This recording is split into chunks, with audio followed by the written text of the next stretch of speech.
Welcome to Bench Talk, a podcast all about high school athletics.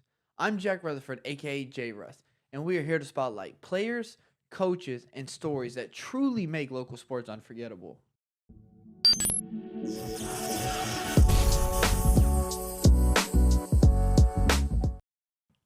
Welcome back to Bench Talk. Today we have something special, sectional episode. So I got two players from Christian Academy, Cooper Losi and Joshua Renfro. So What's tell us up? what's up. How are you all doing Pretty today? good. How are you? Doing good. Practice good today? Yes, Yeah. sir.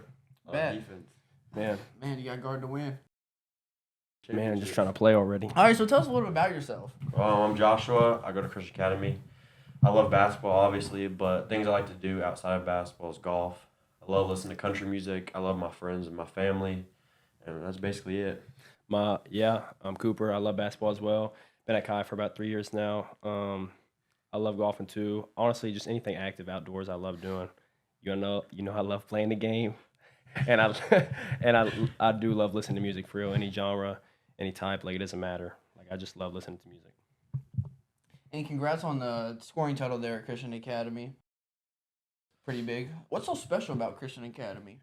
Man, the brotherhood for real. Like how close we are during practice, during games, outside of basketball. It's a smaller school compared to some of the 2, 3, and 4A schools, but honestly, that's a good thing because it brings us closer together, and I feel like it keeps us knitted together even after the season's over, and especially during season, like right now before postseason.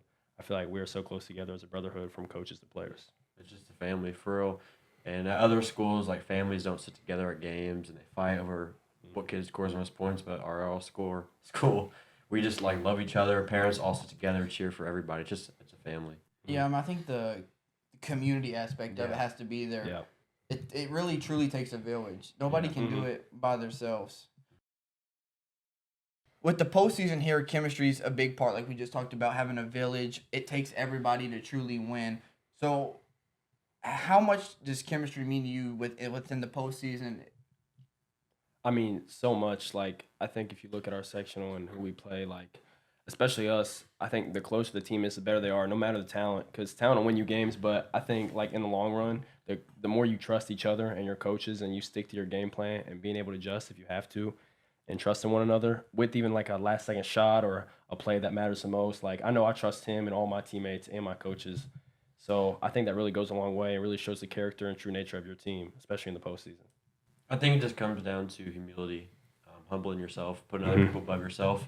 And I think everybody on our team, from starters to bench players, is willing to put themselves above others, and that's what's going to win us championships. Is putting like yourself above or other Yeah. people above yourself. People like to say the saying "we over me." I think that's big in all sports, unless you're like playing golf or something that's individual. And I think a lot of schools say that, but I feel like we actually live it yeah. out and mean it. Not saying that other schools don't, but we really do practice that, putting other people. above Like I ourselves. think that's something like when we break it down in the huddle, we say all in. I think we really have truly as a team bought in from coaches down to managers, down to players, down to fans and community. Like I think we've all seriously bought into this year, especially. And I think that's really going to help us in the postseason. When you're talking about trust, that's built on the court with your coaches, but it's also built off the court. You have to still have that because you have coach, but then wow. Also off the court, you still need to be able to have that bond where he's not coach. Honestly, I look at our coach as like honestly a role model to me because he's not one of an older coach. He's still fairly young and he also connects with us with that age more, I feel like. And outside of basketball, he is a great guy. Like I love him to death. And honestly, like just like I've never really had a coach that I'm willing to go and do things with outside of basketball, like go golf or go hang out. Or we go eat as a team with the other coaches, like assistant coaches, and especially our head coach is like honestly a great coach. And he's also basketball is more than just a game. Like it teaches you life lessons and things that you need to know outside of life and growing up. And I think he's taught us that very well. I mean, I think that having a good coach is so important. Like he's given us so much freedom. He calls it freedom within discipline. Like we put so much work in the off season, and he lets us like show what we did in the off season. Like some coaches are like, "No, you're gonna do this, this, this." And he's like, our coach is like, "Hey, you can go out here and do what you worked on in the off season and like show people what you're made of." And I really appreciate that. And off of the court, he's just a really good dude and teaches us life lessons. That's just not about basketball, but about life. Well, like you said, to have not a bunch of freedom, I should say, but have a little freedom. Yeah. That makes it fun because Yeah. without having freedom, sometimes if you're under the microscope as we are as athletes, and what coach says, what coach does. To have a little free time definitely makes it more engaging and more fun. Yeah, It's absolutely. you're not like dreading it. Yeah. Like You're excited to go and play games. and because practice. at the end of the day, Yeah. I might get bored and call a quick ISO Yeah. and see what you know what I'm saying? See what I No, I get. agree. Instead of like being under press, I need you to run this play. Yeah. And I think sometimes that's what hurts teams. Yeah, I think coaches can hurt teams and hold players back, but 100%. Coach Casey's, since I was a freshman, I mean, he's always gave me the green light. I really appreciate that. Well, I mean, also, like Kobe said, why pass to you if you ain't put in the work? He gives Yeah. you the green light because you put all the work you put Yeah. in. So you have a little bit more leash on your. Absolutely. And then this sectional, games start for you all you all have a big sectional with 8 teams, so you start Tuesday, Wednesday, but you all don't. We don't Yeah. play till Wednesday. We're the first game Wednesday. Yeah. So let's talk a little bit about your sectional because you have at the top you got Henryville and Borden, and then you have South Central and Lanesville. The two winners will play. They play on Tuesday, and then you all play West Washington Wednesday, the first game, followed by Rock Creek and New Wash. Yep. So break that down to me. How does it? Let me hear your perspective on what the run was going to look like. I mean, people say if you want to win a sectional, no matter what the draw is, you're going to have to beat teams. So no matter what the draw is, you're going to have to beat a really good Rock Creek team, a really good West Wash team, and whoever makes on their side, like you're going to have to beat them no matter what. So draw really doesn't matter when, like you put it perspective. But there's really good teams. It's really open, I believe. There's 4 really good teams, and below that is really good teams that can compete on a Tuesday and Wednesday night. So, you got players like Cole Thomas that has put up 52. You got players like West Wash, number 11. Like, you just got really good kids. And so, on any given night in Indiana basketball, somebody can put on a show and carry the team. That's the crazy part. That's what's called March Madness because you're never guaranteed Yep. anything. In any moment, it can flip just like that. I mean, I've been there and seen it happen. What's your... I mean, same thing he was saying. It's honestly very open. I mean, beside not thinking about our team, I think Bourne's really good, South Central's really good. I mean, Lanesville's pretty. I think it's just very from top to bottom. Honestly, it's really spread out even for teams because I don't think I think there's a lot of good players in there. Like he said, Cole Thomas, number 11 from West Wash, Kalen Brown's really good. Javon Taylor's really good. Mason Arthur's really good. There's a lot of good players in there that could honestly just go off or get hot at the right time. I know, it's one game, one good game, one bad game, and no matter what, Tuesday or Wednesday, one team from each game is going home sad, and one's going home going to the next round. If you look at sectionals every year, there's always one upset. So also, you get one shining moment, and for you all being seniors, this is the last ride. Yeah, absolutely. So I think you just got to cherish it and just hop on board and see where the ship takes you. 'Cause at the end of the day, that's all you can do. You've put in the time, you've put in the effort. You know what you all are capable of doing. It's just can you carry out the game plan. All right, so this previous Saturday, talking about sectionals, you all went up and practiced at West Wash. How was that getting filled the rims? I mean, it was good. I mean, for that gym, it's cold, bro. It's an amazing gym, but it is beautiful. I like how it's like a dome. It's that's my favorite part. How you walk in and it just bro, goes you down. just gotta walk down. I like that. It feels like the you're playing in a fans fishbowl, bro. 100%. The fans are right on top of you, and it feels, especially in postseason, every play is magnified. Really, yeah. It's an amazing gym. I played there twice, and I've not shot good there. We've lost both times we played there.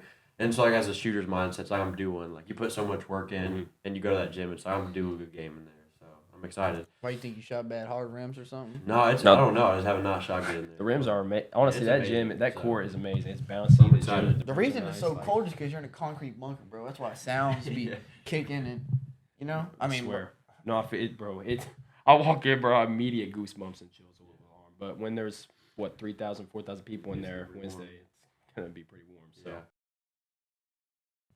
And now that it's sectionals, has practices changed a little bit? Because I know, for us, they've gotten shorter because it's your postseason. Yeah, so I think the start of the week, we kind of go regular, and then once you get towards the games, you kind of get shorter. But, if you haven't put all the work in the season, I feel like you're kind of screwed at that point. Now is the point where you're just, sharpening the tools. You're putting some new things in, but just, taking time off, lots of shots, lots of free throws, just taking care of your body because you got you could have 3 games in 1 week, and that's a lot for a high schooler. 100%, especially back-to-back nights. Yeah, if you have to change up your whole offensive and defensive scheme right before postseason, then I don't know. I think we really are going to try to stay true to ourselves, especially with how regular season went. And like we say, like we're putting all that money in the bank before the game starts, so those practices add up and build up for us, and we can go into each game confident. And we got to take it one game at a time, one day at a time. Because especially for us as seniors, it's it. It's We're done. only guaranteed one more practice, and we play Wednesday. Oh, you got to think.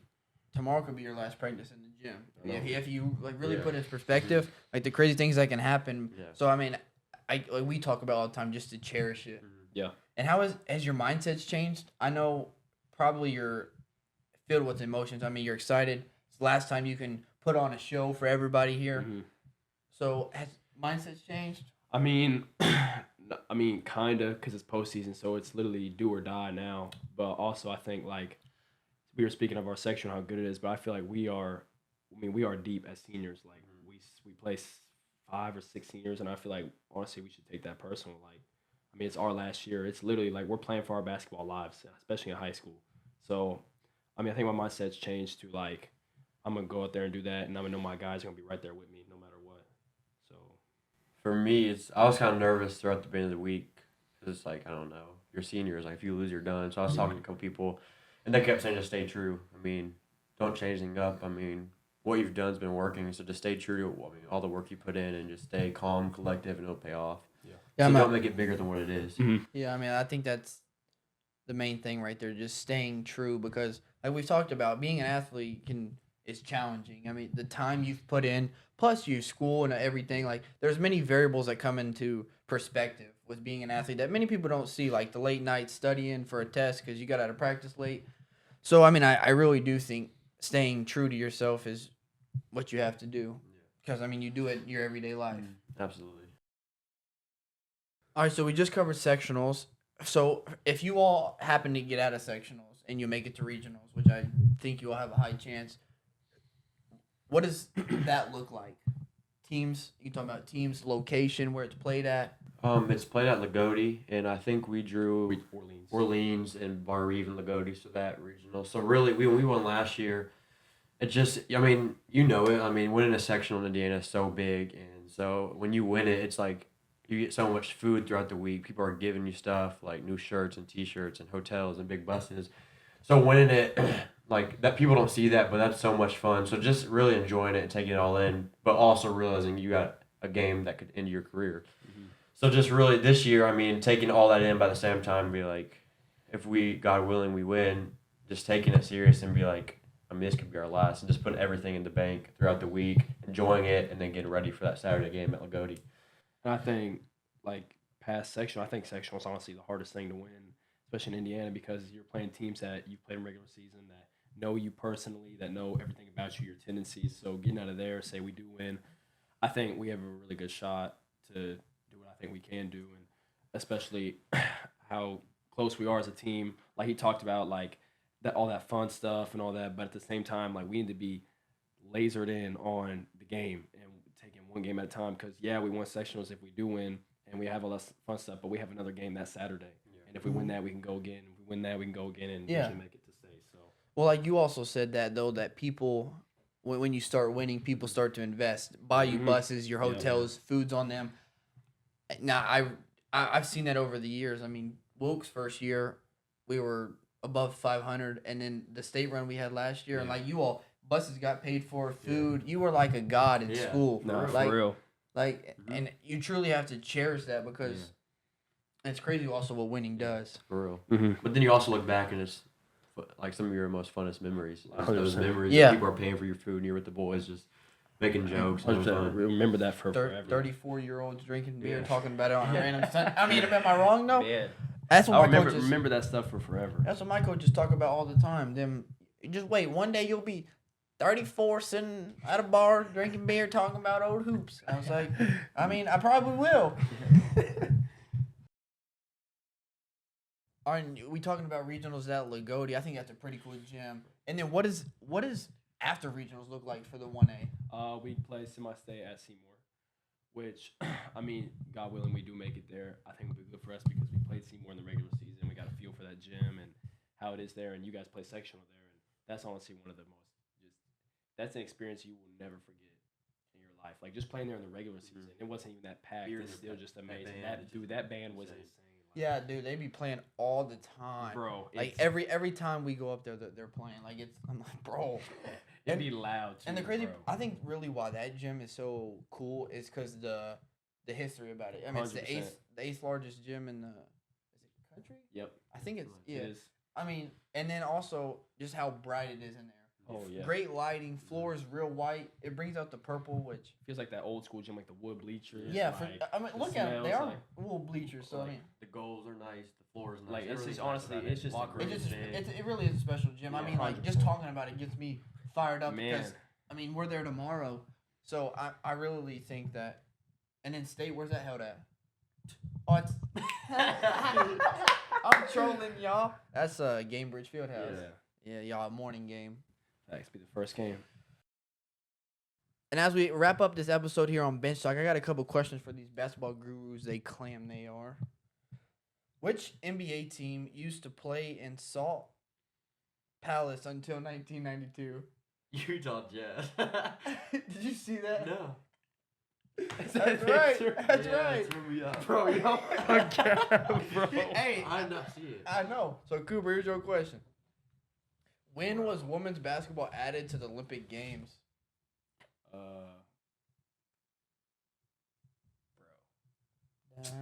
2000. 1976. All right, Joshua. If a player is fouled during a shot attempt, that player will have a chance at making 1 point shot that goes by what name? What's the name of the shot you give? Bro, that's the easiest question. Oh my god. Oh, yeah, see if he gets it. If a player swings their arm in a 360 degrees motion as the shoulder joint before throwing the ball through the hoop, what kind of dunk did they just perform?